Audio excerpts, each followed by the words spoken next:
warahmatullahi wabarakatuh. Kembali lagi dengan saya Intan Tarbiyatul Wardah di program Kabar Tuntas ya. Kabar Tuntas ini tayang setiap hari Rabu. Untuk para pemirsa di luar sana, jangan pernah lupa untuk menonton Kabar Tuntas. Hari ini saya ditemani oleh narasumber yang luar biasa nih teman-teman. Di sini sudah ada Pak Sabran dari Bapenda PPU Kaltim. Ya, di sini sudah ada di hadapan saya. Tentunya kita akan mengobrol-ngobrol asik gitu ya dengan Pak Sabran ini, mengupas ya. Gimana nih Pak Sabran kabarnya hari ini? Alhamdulillah, penuh dengan semangat. Alhamdulillah penuh dengan semangat gitu ya. Sedang iya. membara-membara nih sepertinya semangatnya. Ya mungkin kalau sekarang menyala, bosku. Sedang menyala bosku katanya gitu ya. Iya. Luar biasa Pak Sabran. Ini for your information juga, Pak Sabran adalah staf ya di Bapenda di bidang penagihan dan keberatan. Iya. Betul. Ini bisa diceritakan mungkin, ini dari nama bidangnya aja, penagihan dan keberatan. Ini apa nih Pak maksudnya? Oke, kalau bicara penagihan dan keberatan, mungkin kalau kita kembali merunut namanya penagihan itu Betul. ada nagih. Betul. Nah, jadi secara gambarannya penagihan itu sesuatu yang kita lakukan berdasar hasil daripada ketetapan.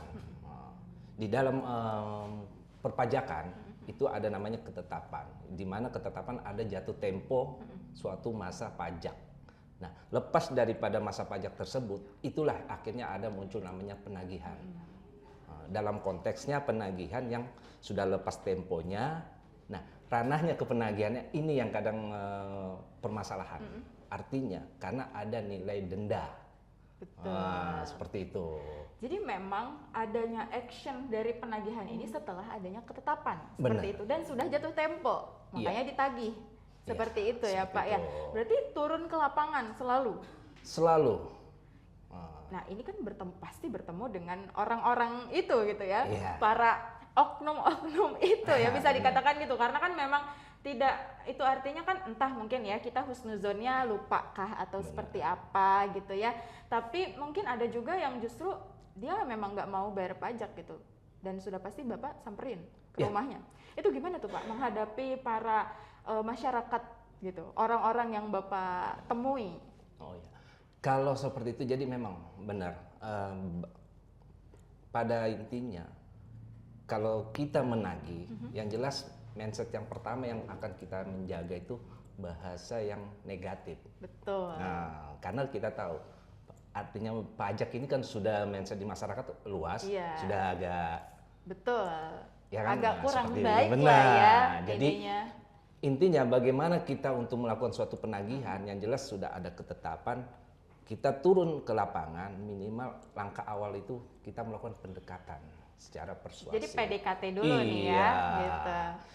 Pendekatan secara persuasif untuk menarik supaya tidak ada menimbulkan hal yang namanya yang negatifnya. Betul, supaya tidak memancing keributan juga ya Benar, Pak ya. iya. Masa datang-datang kita ketok-ketok terus mana bayar pajak gitu. Betul. Mungkin. Karena kondisi sudah kalau kita langsung ke fokus, itu akan menimbulkan efek yang sangat masyarakat akan tidak mau melakukan hal itu lagi. Betul. Jadi pendekatan awal yang kita lakukan, setelah masuk pendekatan itu baru pelan-pelan akan kita masuk untuk tujuan kita apa, seperti itu.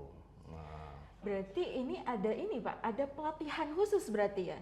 Kalau pelatihan itu sebenarnya ada. Secara personal ya, karena Iya, kan nggak secara mungkin ya tiba-tiba, aduh ini caranya gimana ya nagihnya gitu Iya. kan. Pasti ada Bapak berlatih dulu ya untuk itu. Ya, kalau seperti itu ada. Jadi kita selalu ada melakukan suatu pelatihan atau mungkin bintek. Selain daripada itu kita mungkin ada juga melakukan namanya studi tiru. Kalau bahasa dulu orang bilang studi banding. Betul. Nah, jadi kita ada studi tiru. Dari hal itulah yang kita akan merespon apa yang akan kita lakukan. Dalam arti nilai positifnya yang kita ambil. Seperti itu. Berarti Pak, ketika Bapak melakukan penagihan kepada orang-orang terkait gitu ya, itu tuh misalnya kayak kan Bapak tadi bilang kita tuh harus PDKT dulu, pada pendekatan persuasif dulu dan sebagainya, baru kayak to the point nih kita mau apa.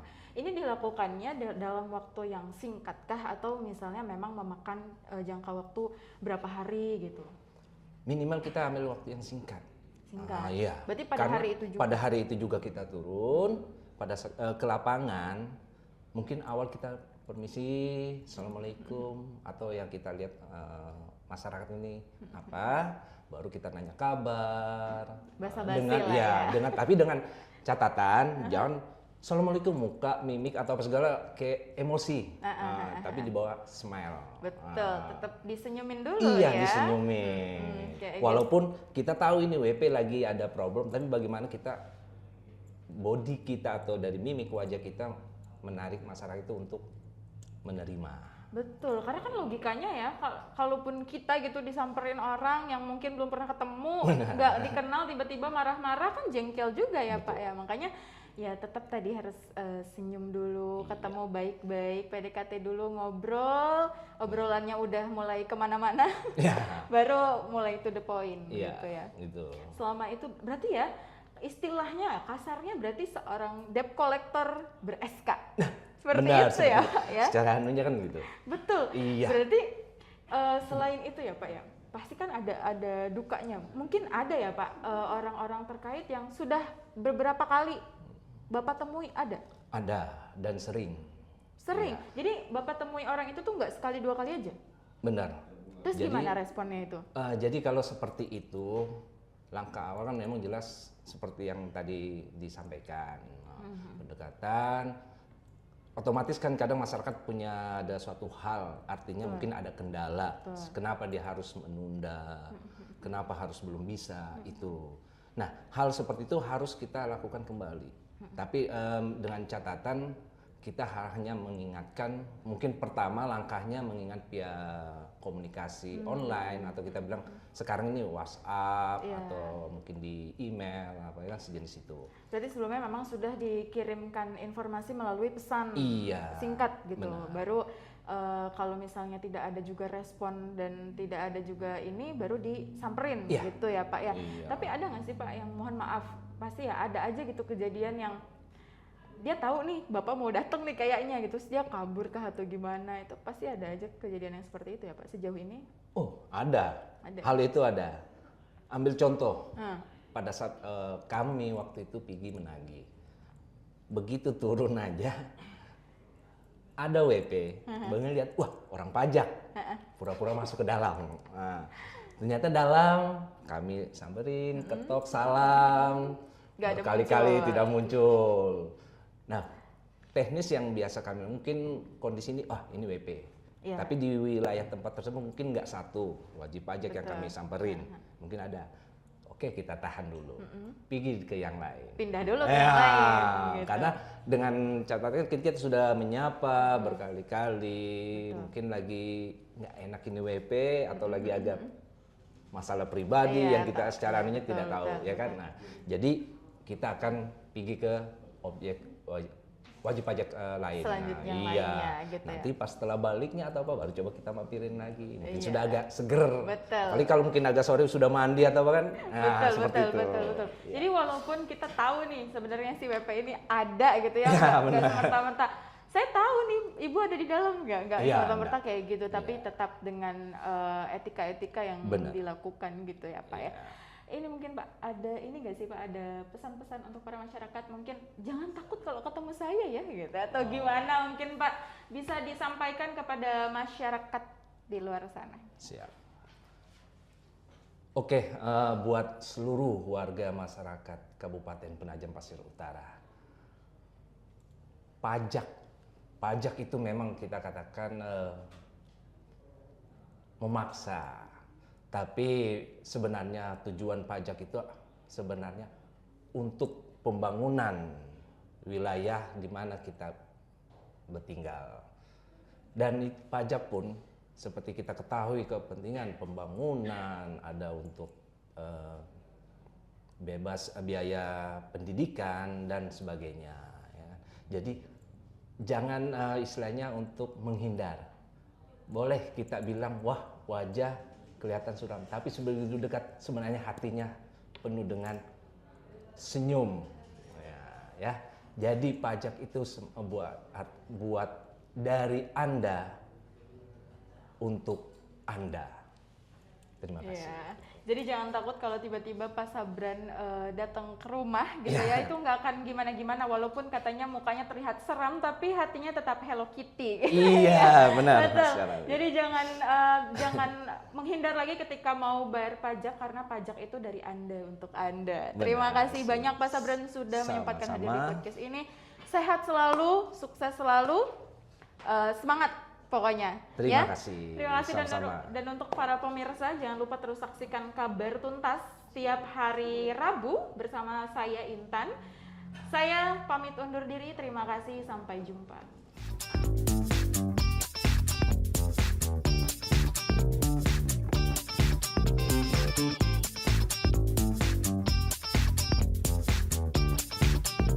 Halo para pemirsa yang di luar sana, khususnya yang di balik layar ini. Selamat datang kembali di acara podcast Kabar Tuntas bersama saya, pembawa acara yang cukup ganteng, Sabran Taufik. Nah, di sini hari ini kami kedatangan dan kehadiran narasumber yang cukup jauh perjalanan. Nah, kita langsung dengan Mbak Intan Wardah. Selamat pagi Mbak Intan. Pagi Pak Sabran. Gimana kondisi, sehat? Sehat alhamdulillah. Alhamdulillah. Nah, izin di sini sebelum kita bertanya terlebih dahulu, Mbak dari Tasikmalaya.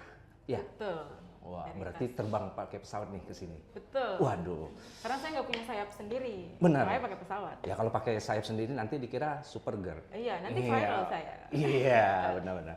Oke, nah dari Tasikmalaya terus datang ke, kalau kita bilang Kalimantan kan benua Etam. Benua Etam ya. Ke benua Etam ini sudah berapa kali? Kalau ditanya sudah berapa kali, 2 kali terbang saya Pak. 2 kali terbang. Iya, jadi tahun kemarin itu saya berangkat bulan Agustus. Jadi berangkat bulan Agustus dari Tasikmalaya ke Samarinda ini. Setelah itu saya sempat pulang Desember itu karena ujian kuliah kan Pak. Karena ujian kuliah sempat pulang dan harusnya Februari itu saya sudah kembali ke sini. Tapi karena saya harus bertugas, pada saat itu bertugas ke Malaysia, Singapura. Jadi saya pergi dulu ke sana, baru kembali lagi ke sini setelah Idul Fitri kemarin itu. Oh, setelah Idul Fitri. Berarti cukup lama sudah di benua Etam ini ya? Lumayan, hampir 1 tahun. Oh, hampir 1 tahun. Wah, lumayan sekali. Ya. Nah, ini di benua Etam, sedikit kita tahu namanya benua Etam ini kan Kalimantan penuh hutan. Betul. Nah, menurut Mbak Intan sendiri, dengan kondisi yang beda dengan di daerah asal, ini menurut Mbak gimana? Sebenarnya kalau ditanya di sini kan banyak hutan dan sebagainya. Di Bogor juga sebetulnya masih rimbun. Oh, masih rimbun? Enggak, tapi tidak sehutan itu, sudah kota. Iya. Sama dengan di sini juga mungkin kalau misalnya kayak teman-teman saya di Jawa Barat. Iya. Di Kalimantan itu hutan ya, bilang gitu. Iya. Padahal kalau kita lihat di Samarinda ini memang kota gitu. Saya tidak melihat hutan yang begitu gimana-gimana, tapi mungkin kalau ke bagian Sangatta, saya juga pernah ditugaskan di Sangatta. Di sana mungkin agak pelosok lagi ya, gitu ya, agak ini lagi agak perjalanannya, pedalaman pedalaman lagi seperti itu gitu ya. Mungkin first impression yang saya lihat di sini adalah tambang, Pak. Oh, tambang. Yang tidak ada di sana mungkin kan. Oh, gitu. Jadi itu yang saya lihat. Apalagi di Sungai Mahakam kan saya melihat batu bara, Iya. kapal tongkang dan sebagainya, itu yang menarik. Oh, jadi secara garis besarnya begitu melihat di sini ada perbedaan tersendiri. Betul, jadi dari iya. asal Mbak Intan Betul. ini, yaitu tambang.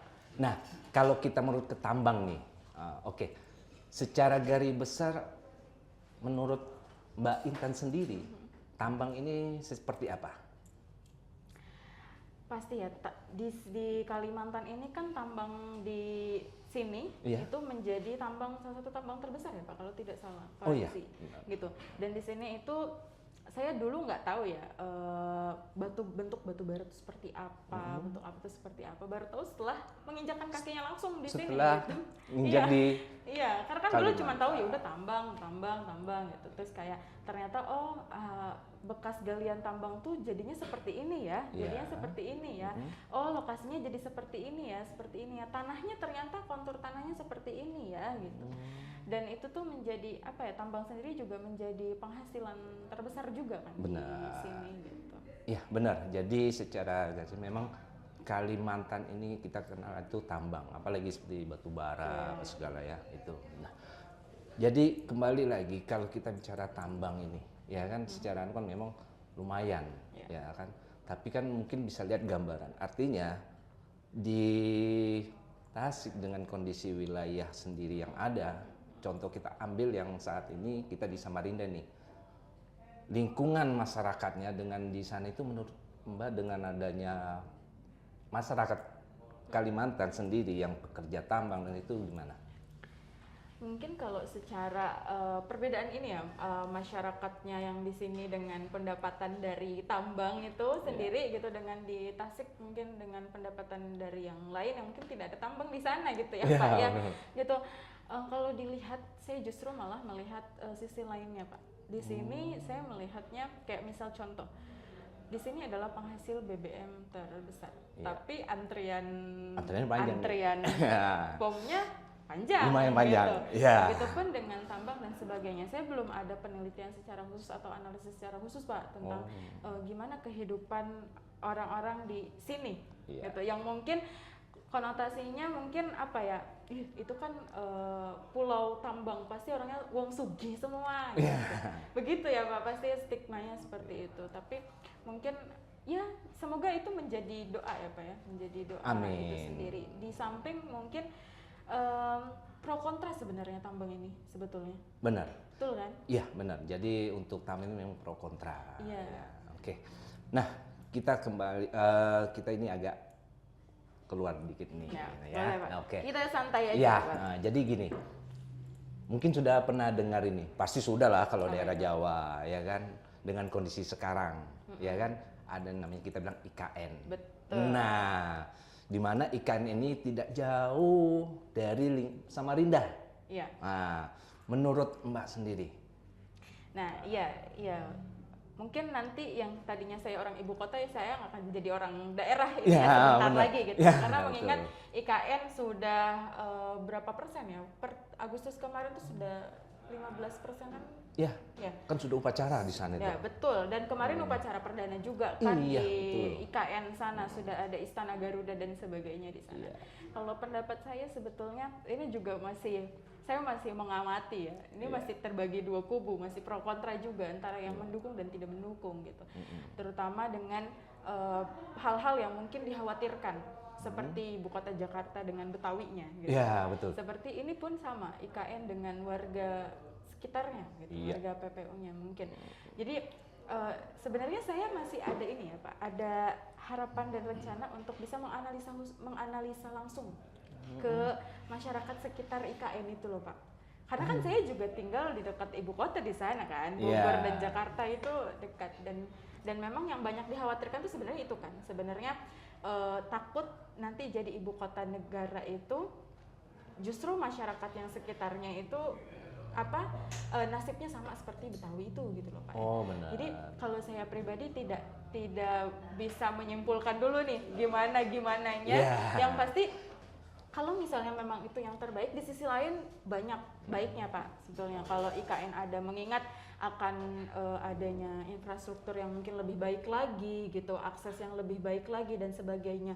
Tapi di sisi lain juga mungkin banyak hal-hal yang dirugikan seperti itu. Iya. Memang secara garis besar untuk IKN ini kan memang ada yang untung, ada yang rugi ya.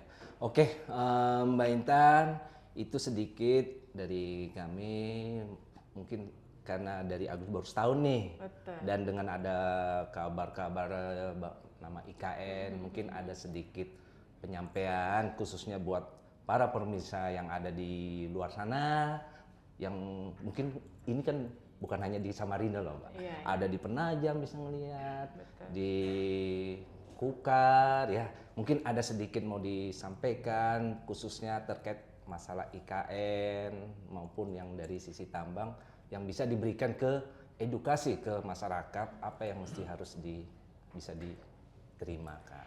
Iya, untuk masyarakat sendiri mungkin ya terkait dengan IKN ini sebenarnya tidak usah dulu terlalu banyak bergejolak gitu.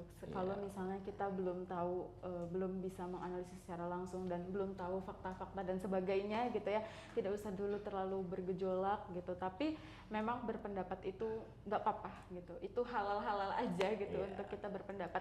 Tapi mungkin daripada kayak penasaran, sebenarnya IKN tuh gimana, lebih baik langsung aja datang ke sana, ke PPU sana, atau langsung aja datang ke Kalimantan Timur ini biar bisa langsung menilai, bisa langsung melihat gitu ya. Jadi tidak bergejolak di sosial media aja seperti itu.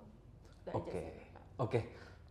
Terima kasih atas waktu jauh-jauh dari Tasik datang ke Samarinda atau Benua Etam.